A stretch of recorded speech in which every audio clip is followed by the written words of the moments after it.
Venemaa olukord pole praegu kiita, mis on viinud üha kasvava ootuseni, et Putiniga on kõik. Ja kuigi see on endiselt üsna suur oletus, arvan ma, et tasub uurida, mis juhtuks, kui Putin peaks kunagi võimult langema. Tõepoolest, tagajärjed tekitavad kohe küsimusi selle kohta, millal oleks Ukraina ja laiemas läänevaates parim aeg selleks. Ukraina poolel on ahvatlev öelda, et mida varem, seda parem.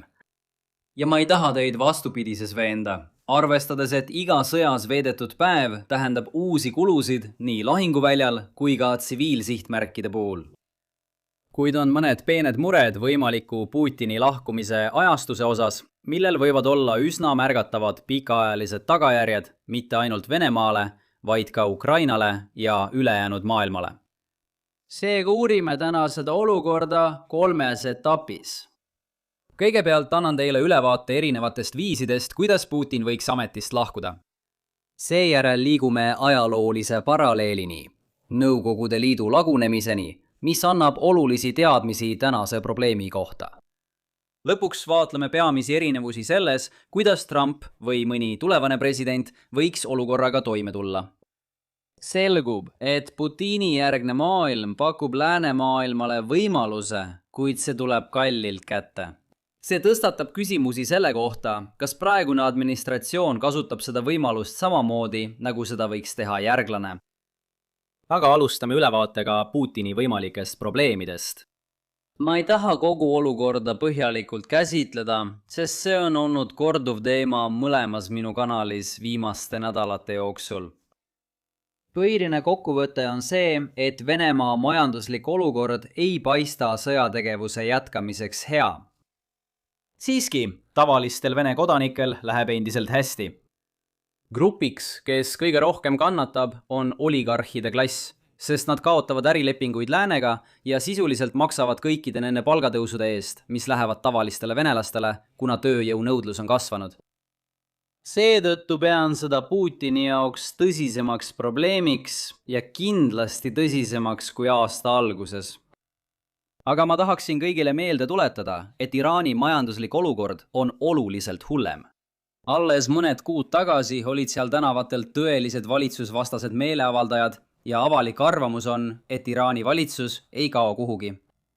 Seega pidage Putini olukorda sellest vähem tõenäoliseks. Näiteks ennustusturud hindavad tõenäosuseks, et Iraani režiim kukub 30. juuniks 5%. Putini puhul on see 2%. Pane tähele, et Putin on 73-aastane, seega osa sellest protsendist kajastab loomulikke põhjuseid. Sellegipoolest oletame lihtsalt, et see langus toimub. Mis siis saab? Avalikkuse arvamus on, et sõda on Venemaal ebapopulaarne. Uus juht, keda ei koorma samad poliitilised probleemid nagu Putin, tõmbub tagasi ja me saame selle tobeda geopoliitilise ajaloo peatüki sulgeda. Mitte nii kiiresti. Sõja jätkumine näib muutuvat Venemaa elanikkonna seas vähem populaarseks ja võib-olla on see üldiselt lausa ebapopulaarne. Aga Venemaa de facto status quo piiride vähendamine tekitab selles samas grupis põhimõtteliselt vastuolulisi reaktsioone. Hea meeles, et Krimmi annekteerimine oli Venemaal erakordselt populaarne. Isegi hiline Aleksei Navalna, keda peeti suureks vaba Venemaa lootuseks, ei toetanud suure osa oma karjäärist Krimmi lihtsalt Ukraina kätte tagastamist. Lääne ja tüüpilise Vene kodaniku vahel puudub üksmeel selles, millised peaksid olema rahvusvahelised piirid. Venemaal on küsimus selles, kui kulukas on laienemine. Krimmi puhul oli see sisuliselt tasuta. Donbassis jätkamine on seevastu märksa kulukam. Ja lihtsalt territooriumi Ukrainale tagasi andmine? Kindlasti mitte.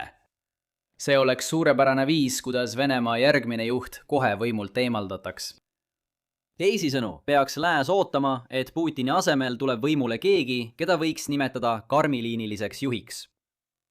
Nüüd on paar võimalust, kuidas see võiks Ukrainale positiivsemalt lõppeda. Üks võimalus on see, et Venemaa vajub kodusõtta, kus Putin ei ole enam võimul. tema puudumine tekitab vaakumi ja tekivad erinevad fraktsioonid, mis kõik püüavad Kremlis võimu enda kätte saada. Me teame, kuidas see toimib Esimese maailmasõja ajast. Vene väed naasevad koju, et valida pool kodusõjas ja Venemaa rahvusvahelised vastased saavad ära kasutada oma sõjalist ülekaalu. Teine võimalus on see, kui võimule tuleb mõõdukas juht.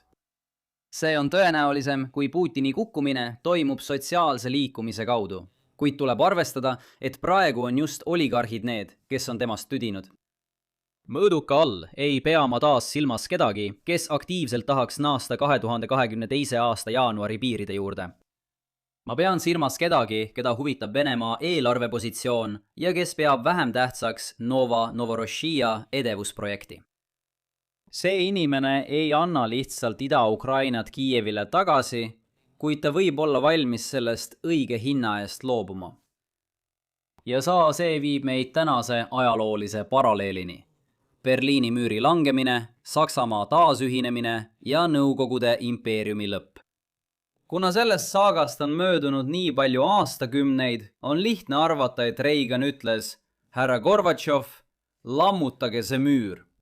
Siis müür langes, Nõukogude Liit ütles head ööd ja Ida-Euroopa läks rõõmsalt koju. Kui see vaid nii oleks olnud. Kreml oli otsustanud, et ta ei saa enam endale lubada impeeriumi ülalpidamist, mis määratles külma sõja ajajärku. Aga oli suur vahe sellel, kas Moskva lõdvendab oma hierarhilist struktuuri Ida-Euroopas või vaatab pealt, kuidas lääneriigid ilma vastuväideteta edasi liiguvad. Nagu kõik muu külma sõjaga seonduv, oli Saksamaa selle konflikti keskmes. Sai selgeks, et Lääne- ja Ida-Saksamaa taas ühinevad.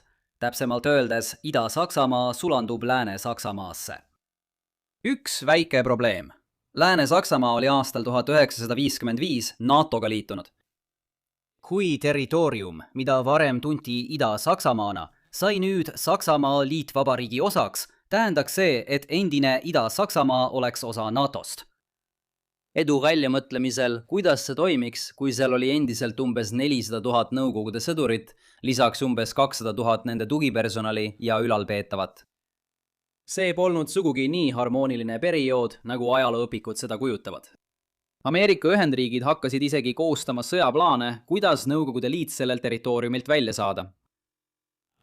Kuid sõda on ebaefektiivne ja olemas on terve rida rahumeelseid lahendusi, mis peaksid mõlemale poolele paremini sobima. Oluline läbimurre tuli siis, kui George A. W. Bush pakkus välja, et Saksamaa sügavad taskud võiksid selle probleemi lahendada. Näete, tol ajal oli Nõukogude Liit majanduslikus languses. Selgub, et käsumajandused ei ole eriti head rikkuse loomisel. Suured nafta- ja gaasivarud aitasid Nõukogude Liidul pikka aega vahet tasa teha. Aga selleks ajaks olid energiahinnad languses. Nõukogude Liit oli oma viimaseid hingetõmbeid tegemas. Seetõttu pakkus Saksamaa Nõukogude Liidule märkimisväärseid majanduslikke järeleandmisi. See hõlmas intressivabu laene Nõukogude majanduse ülesehitamiseks kuni otseste makseteni uute rajatiste ehitamiseks naasvatele Nõukogude vägedele. Kogu paketi väärtus oli tol ajal umbes 14 miljardit dollarit. Vastutasuks tõmbas Nõukogude Liit oma väed Ida-Saksamaalt välja ega püüdnud takistada NATO laienemist kogu Saksamaale. Tollane riikliku julgeolekunõuniku asetäitja ja hilisem kaitseminister Robert Gates kirjeldas seda strateegiat kui viisi, kuidas Nõukogude Liitu Saksamaalt välja meelitada altkäemaksuga. Altkäemaks töötas. Ja siis, nagu lihtne ajalooline narratiiv ütleb, kui rohkem Ida-Euroopa riike otsustas, et nad tahavad ise oma asju ajada ja soovisid, et lääneriigid neid Moskva eest kaitseksid, ei kurtnud Kreml selle üle. Lõpp. Pole midagi. Siis toimus sissetung Ukrainasse. 4 aastat hiljem näeb olukord kohapeal välja umbes selline. Okei, oletame, et Putin kukub ja mõõdukas inimene asendab teda. Mis siis saab? Kui postsovetlik poliitika on mingikski juhiseks, siis võib reformimeelne juht olla valmis taanduma rahvusvaheliselt tunnustatud Ukraina aladelt, võib-olla välja arvatud Krimm. Kui hind on õige. Pole kahtluski, et Euroopa Liit hakkaks selleks otstarbeks raha koguma, kuna Ukrainal puudub likviidsus. aga on raske näha, kuidas see kõik toimiks ilma Ameerika Ühendriikide keskse rollita läbirääkimistel.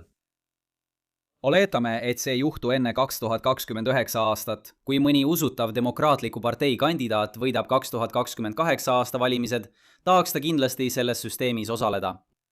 See oleks sajandit määratlev hetk ning ühtlasi võimalus parandada mõningaid pikaajalisi vigu, mida lääs tegi, nautides külma sõja võidu hiilgust. Ainus probleem siin on see, et see saab olema kallis. See tundub hullem kui Ida-Saksamaa olukord, sest see oli Nõukogude impeeriumi kõige kaugem osa. Ida-Ukraina on seevastu Venemaa Föderatsiooni seaduste järgi Venemaa täieõiguslik osa. Kui Marco Rubio on president aastal 2029, siis mul pole kahtlustki, et Ameerika Ühendriigid oleksid valmis maksma vajaliku summa. Kui aga J.D. Vance on president aastal 2029, siis ma pole selles nii kindel. Me teame lekkinud signaali vestlustest, et ta kuulub range isolatsionistliku America First leeri. On raske näha, kuidas ta oleks valmis selle programmi jaoks vajaliku raha eraldama. Ta pöörduks lihtsalt Euroopa liidrite poole, ütleks neile, et see on nende probleem ja laseks Ameerika Ühendriikidel Atlandi teisel poolel endasse tõmbuda. Lühike märkus selle kohta, kui tõenäoline on sellesse punkti jõudmine. Vance juhib endiselt vabariiklaste kandidaadi turgudel 36% tõenäosusega.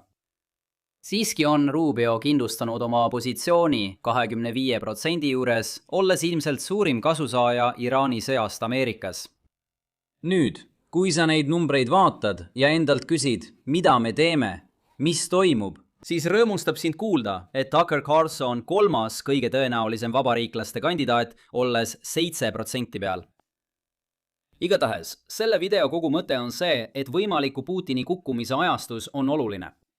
Ja nüüd peaks olema selge, miks see nii on. Ma ei pea teile ütlema, et Trump on rohkem Vance kui Rubio. Kui Putini kukkumine toimub järgmise paari aasta jooksul, on raske ette kujutada, et Ameerika Ühendriigid rahastaksid jõupingutusi territooriumi tagastamiseks Ukraina kätte. Eriti kuna Ameerika Ühendriigid enam ei maksa varustuse eest, et sõjaliselt takistada Venemaal rohkemat haaramast. Selle järelduse puhul on siiski mõned mööndused. Esiteks, Trumpile meeldib väga luua pärandit kujundavaid projekte, kuigi need kipuvad olema pigem lihtsad, mitte nii keerulised. Võta lihtsad võidud ja liigu kiiresti järgmise juurde. Mõtle Valge Maja pallisaalile, mis jääb igavesti temaga seotuks. Kuigi Euroopa ümberkorraldamine ei pruugi olla nii keeruline kui Iraani välispoliitika kontrollimine, ei oleks see kindlasti ka lihtne. Võib-olla suudaks Marco Rubio oma riikliku julgeolekunõuniku rollis silitada Trumpi ego ja veenda teda, et see on tema pärandit määrav projekt. See muudaks Iraani sõja ebapopulaarsuse ajalooõpikutes vaid väikeseks märkuseks. Nii et kui tal on vaja midagi, mis tasakaalustaks selle läbikukkumise, siis Ukraina ongi see. Kuramus, et asja veelgi ahvatlevamaks teha, kes teab. Võib-olla saavad nad Donbassi ümber nimetada Donbassiks. Teine hoiatus on see, et selle protsessi läbirääkimised võtavad kaua aega. Berliini müür langes 9. novembril 1989. Viimased Nõukogude väed, kes selleks ajaks olid tegelikult juba Vene väed, lahkusid Saksamaalt alles 31. augustil 1994. Nii et isegi kui Putin lahkub ametist homme, võib järgneda pikk läbirääkimiste protsess Euroopaga, mis hoiab uue Vene juhi huvi kuni järgmise USA presidendi ametisse astumiseni. Mida me siis täna õppisime? Putin ei sunnita tõenäoliselt niipea ametist lahkuma, kuid vähemalt saame nüüd rääkida tagajärgedest. Järgmine Vene juht ei loobu tõenäoliselt niisama Ida-Ukrainast. Kokkulepped Venemaa väljaajamiseks võivad siiski olla võimalikud. Kuid kas Ameerika Ühendriigid on valmis maksma vajalikku hinda, sõltub sellest, millal Putin ametist lahkub. Samal ajal võid selle video lõpetada ja sukelduda ühte neist kahest suurepärasest raamatust, mis räägivad sõja algusest. Lisateabe saamiseks vaata video kirjeldust. Kui sulle tänane video meeldis, siis palun pane like, jaga ja telli kanal. Näeme juba järgmisel korral. Hoia end!